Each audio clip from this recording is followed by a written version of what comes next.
Hi. Welcome to my channel learn with Rashmi. कैसे हैं आप लोग? मैं होप आप सारे लोगों की लर्निंग बहुत अच्छी जा रही है। मैंने जो भी अभी तक सिखाया है आपको समझ आ रहा है। तो आगे बढ़ने से पहले मैं आप सबसे एक ही रिक्वेस्ट करूंगी, अगर आपने अभी तक चैनल को लाइक एंड सब्सक्राइब नहीं किया है तो प्लीज इस वीडियो को लाइक भी करें, चैनल को सब्सक्राइब करें एंड बेल आइकन दबाना ना भूलें, जिससे कि आपको मेरी अगली आने वाली वीडियोस की नोटिफिकेशन मिलती रहे और आपकी लर्निंग सीरीज में से कुछ भी मिस ना हो।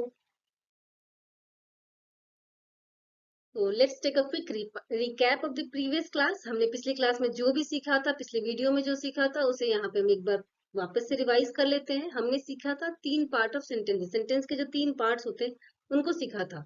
वो क्या होते हैं? पहला तो था सब्जेक्ट, एक दूसरा वर्ब एंड ऑब्जेक्टिव। सब्जेक्ट होता है कर्ता। किसी भी वाक्य में जो मेन फोकस हमारा होता है, किसी भी सेंटेंस पे जब हम बात करते हैं, वो होता है सब्जेक्ट पे, कर्ता पे होता है। और कर्ता, कर्ता जो काम कर रहा होता है, मीन्स हम अगर किसी चीज पे फोकस करते हैं, कोई बात कर रहे होते हैं या कुछ भी अगर बात कर रहे हैं, तो मैं अभी आपको पढ़ा रही हूँ, पढ़ाना एक क्रिया है, तो मैं जो ये पढ़ाने की क्रिया कर रही हूँ, that is this process is called कर्ता। क्रिया, आई एम सॉरी, क्रिया होता है। And the last is objective, objective होता है।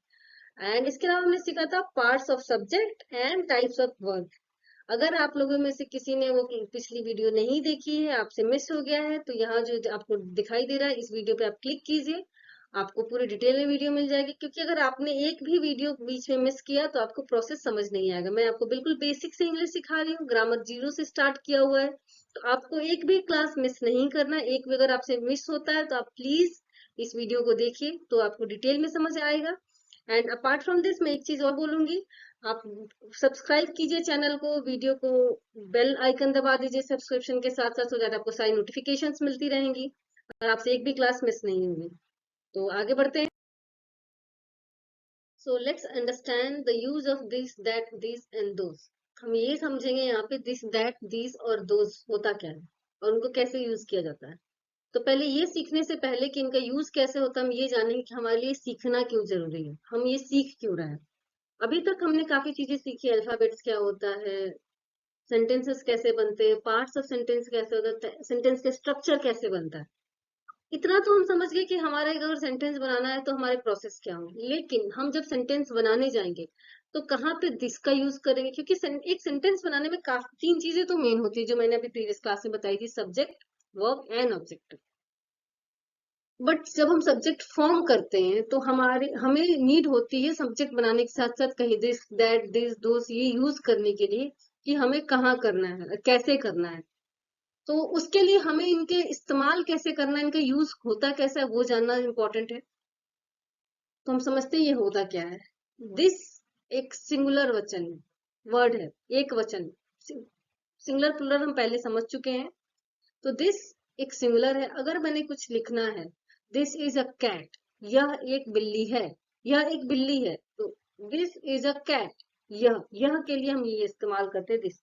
ये भी लिखते हैं कई बार, यह को ये भी लिखा जाता है, बट ये हमें सेंटेंस को समझना पड़ता है कि हम कहाँ, ये जो वर्ड है, ये एक किताब है, तो ये भी हमारा एक वचन में यूज हो रहा है। ये एक किताब है, एक लगा है, एक किताब है, यह किताब है, तो यह किताब है, ये भी एक वचन के लिए हो रहा है। और इसी यह दिस को हम अगर दीज में यूज करते हैं, बहुवचन में यूज करते हैं, तो हम इसे कहते हैं दीज, प्लूरल में यूज करते हैं। प्लूरल हमेशा इसका दिस का फॉर्म चेंज होकर दिस में कन्वर्ट हो जाता है, दिस में। एक चीज ये बता दो, जब हम किसी सेंटेंस में लिखेंगे, जब भी हमारे पास कोई चीज पास के पास होती है, पास है, तो उसके लिए हम दिस यूज करते हैं। और कोई चीज पास है लेकिन वो एक से ज्यादा है तो हम दिस यूज करते हैं। जैसे एग्जांपल पे, दिस इज अ बुक, यह एक किताब है। दूसरा एग्जांपल है बहुवचन का, ये ये 10 किताबें हैं, तो दीज आर 10 बुक्स।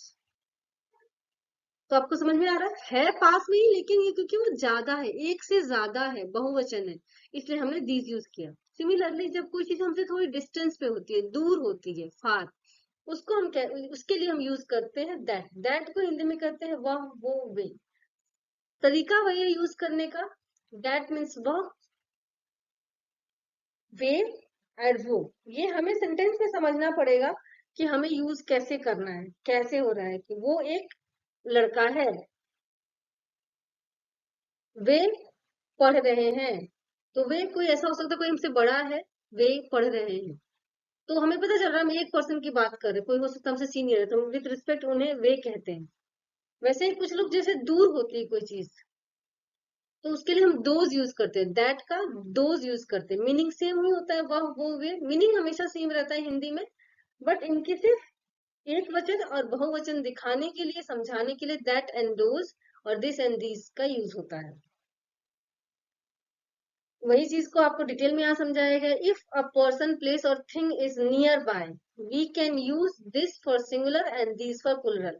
कोई पर्सन प्लेस और थिंग हमारे पास में है, उसके लिए हम दिस सिंगुलर के लिए यूज करते हैं and this for plural use करते हैं।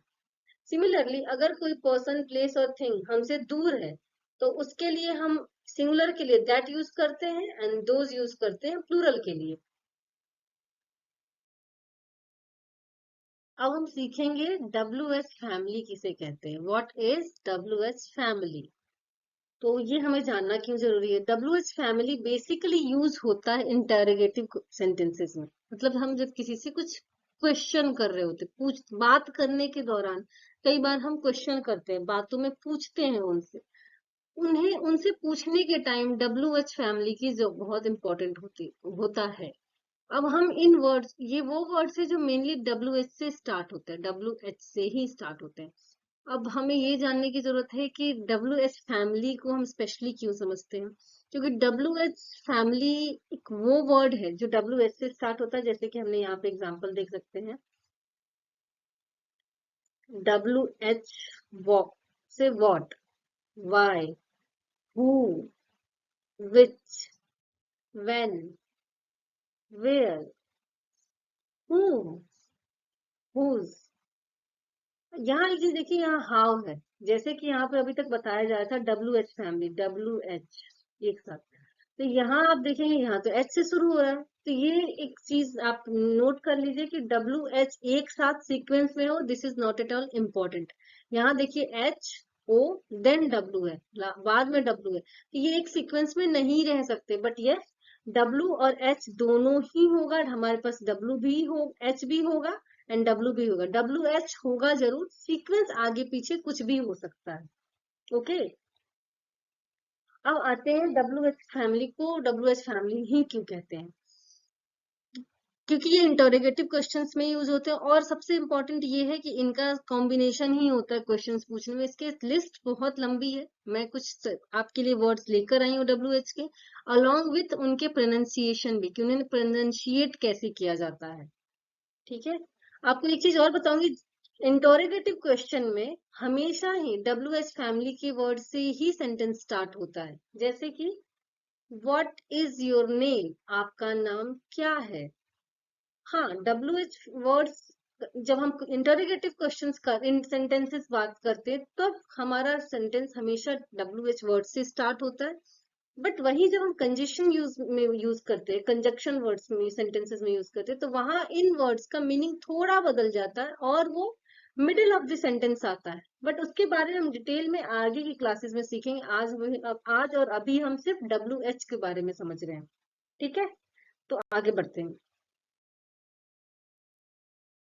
यहाँ मैं लेकर आई हूँ list of WH family. Okay, WH words कुछ लेकर आई हूँ, जिससे कि जैसे बताया इंटरोगेटिव क्वेश्चंस होते हैं, तो ये वर्ड्स यहीं से स्टार्ट होंगे। अलोंग विथ द वर्ड्स मैंने इसका प्रोनाउंसिएशन भी लिया है। जैसे अगर प्रोनाउंशिएट कैसे करते हैं, मतलब उस वर्ड का उच्चारण कैसे करते हैं।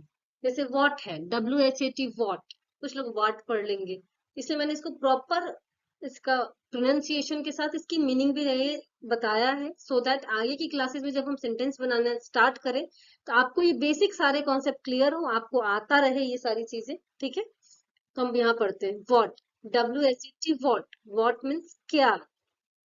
Second, why, WHY, why means क्यों। जैसे कहते हैं ना, वाई इज ही लेट, वो लेट क्यों हुआ। वॉट इज योर नेम, तुम्हारा नाम क्या है। वेन, वेन डिड ही कम, वो कब आया। WHEN, वेन, वेन मीन्स कब। वेयर, WHERE, वेयर, कहाँ। हाउ, HOW, हाउ, कैसे। WHO हु मीन्स कौन। अब यहाँ पे जी नोटिस करेंगे हम, हु का यूज हम कंजंक्शन सेंटेंसेस में भी यूज करते हैं। उस टाइम जब हम हु का यूज कंजंक्शन सेंटेंस में यूज करते हैं तब वो सेंटेंस हु से स्टार्ट नहीं होता, जबकि वो मिडिल में स्टार्ट यूज होता हु, और वहां हु का मीनिंग चेंज होकर कौन की जगह जो हो जाता है। तो कंजंक्शन सेंटेंस क्या होता है, कैसे बनता है, वो हम आगे की क्लासेस में समझेंगे। विच, WHICH, विच मीन्स कौन सा। whose, WHOSE, whose means किसका। whom, whom means किसे। how many, how many, how much, कितना। एक चीज मैं आपको यहाँ पे बताना चाहूंगी, हाउ मेनी हमेशा काउंटेबल नाउन के साथ यूज होता है, और हाउ मच अनकाउंटेबल नाउन के साथ यूज होता है। आने वाले क्लास में हम यही सीखने वाले हैं कि countable noun and uncountable noun क्या होता है। सो स्टे ट्यून्ड, सारे वीडियोस को आप ध्यान से सुनते रहिए, पढ़ते रहिए। until when, until when कब तक। since when कब से। सो आप चाहो तो इस वीडियो का, इसका आप एक स्क्रीनशॉट ले सकते हैं, सो दैट आपको आगे समझ आएगा। आप कभी भी रीड करना चाहे, रिवाइज करना चाहे तो आप वैसे रिवाइज कर सकते हैं। अब वीडियो को तो आप आके कभी भी देख सकते ही सकते हैं, बट अगर आप नोट्स बनाना चाहें तो भी आप कर सकते हैं। पॉज कीजिए और नोट्स बनाइए। फ्रॉम व्हेन, फ्रॉम व्हेन कब से। यहाँ दो वर्ड्स मिला के बन रहा है from when. For how long, for how long कब से। विथ whom किसके साथ। फॉर whom किसके लिए। अबाउट whom किसके बारे में। टुवर्ड्स whom किसकी तरफ। बाय whom किसके द्वारा, by whom। From where, from where कहाँ से या जहां से। फॉर वॉट हमने पहले सीखा था, वॉट मीन्स क्या होता है। फॉर वॉट का मतलब किस लिए या जिस लिए। वॉट फॉर, वॉट फॉर किस लिए या जिस लिए। सेंटेंसेस दोनों वर्ड्स दोनों सेम ही है। उसमें पिछले वाले वर्ड में फॉर पहले था, इसमें बाद में है। तो ये हम समझेंगे जब हम सेंटेंस बनाना समझेंगे कि कहाँ हम पहले फॉर लगाते हैं, कहाँ बाद में लगाते हैं। हाउ लॉन्ग, हाउ लॉन्ग कितना लंबा। हाउ फार, हाउ फार कितना दूर। गाइस मैं एक चीज आप लोगों को सजेस्ट करूंगी कि आप एक बार मेरे साथ साथ आप भी बोलना सीखिए, आप भी प्रोनाउंसिएट कीजिए, क्योंकि लिख लेना इंग्लिश इज इजी। जब आप सीख रहे हो तो आप लिख ही लोगे, सेंटेंस फ्रेम कर लोगे, बट जब हम बोलने की कोशिश करते हैं तो हमारा टंग ट्विस्ट होता है, हम अटकते हैं बोलने में, फंबल करते हैं। तो मैं इसलिए आप लोगों को रिकमेंड करूंगी कि आप बोलना, बोल के पढ़ो। इन जो भी वर्ड्स को मैंने बताया आप एक बार बोलो। जब आप तेज तेज बोलोगे, जैसे मैं बता रही हूँ वैसे बोलोगे, तो आपकी प्रोनाउंसिएशन सही होना स्टार्ट कर देगी। बिल्कुल एंड में हम सोचेंगे कि सब कुछ सीख गए, फिर स्टार्ट करते हैं सीखना सेंटेंस बनाना, तो वो थोड़ा डिफिकल्ट हो जाता है, या तब हम बोलना सीखेंगे, वैसे नहीं पॉसिबल होता। जैसे मैं एकदम से आपको बोलूं कि आप सेंटेंस बना लो, तो आप नहीं बना सकते। हाँ, हम क्या करें, बिल्कुल बेसिक से एक एक करके स्टेप बाय स्टेप सीख रहे हैं। इसी तरह अगर आप स्टेप बाय स्टेप एक एक करके बोलना स्टार्ट करेंगे छोटे छोटे वर्ड से ही, तो आपको बोलना का कॉन्फिडेंस आना स्टार्ट हो जाएगा। So the next word is what else, what else और क्या। whatever जो कुछ भी हो, whatever। what then तो क्या, तब क्या, फिर क्या। whenever, whenever जब भी, जब भी। एक चीज आप देखेंगे कुछ कुछ वर्ड्स के दो तीन मीनिंग भी निकल रहे हैं, तो हम based on the situation and the sentences हम वर्ड्स को कैसे यूज करना, ये हम समझेंगे आगे की क्लासेस में। अभी तो हम स्टेप बाय स्टेप चल रहे हैं, उन स्टेप्स पे पहुंचने में टाइम लगेगा, सीढ़ी लंबी है, हम तो अभी बहुत स्टार्टिंग के पायदान पे हैं। वेयर एज जबकि। whosoever, whosoever जो कुछ भी। why so ऐसा क्यों। हाउ कम, हाउ कम किस तरह, कैसे। In what way, in what way, वे किस तरह से, वे किस तरह से। विच टाइप, किस तरह का, किस तरह का, किस प्रकार का, विच एवर, जो कुछ भी, विच एवर का मतलब होता है जो कुछ भी. So guys, thanks for watching this video. Please like this video and subscribe for more updates, and please don't forget to click on the bell icon. Thank you once again.